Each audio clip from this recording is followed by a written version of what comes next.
Welcome back. మాజీ MLA Palla Simhachalam చిత్రపటానికి మంత్రి నారా లోకేష్ నివాళులర్పించారు. పల్లా సింహాచలం మంచికి మారుపేరుగా నిలిచారని, నియోజకవర్గ అభివృద్ధికి కృషి చేశారన్నారు. పల్లా శ్రీనివాసరావు ఇతర కుటుంబ సభ్యులను పరామర్శించి ధైర్యం చెప్పారు. సింహాచలం మృతి పట్ల తన ప్రగాఢ సానుభూతి తెలిపారు.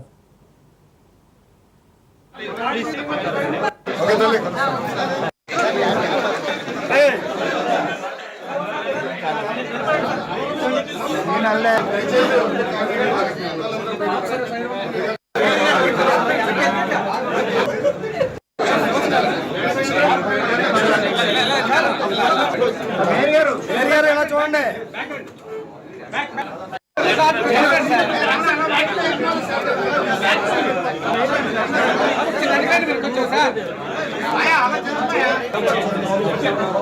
కార్పొరేట్స్ అందరూ ఇలా బయటకు రావాలి.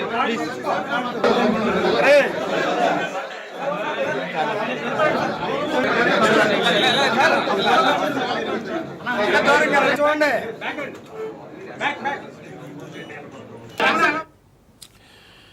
యోగా ప్రతి ఒక్కరి జీవితంలో భాగం కావాలన్నారు.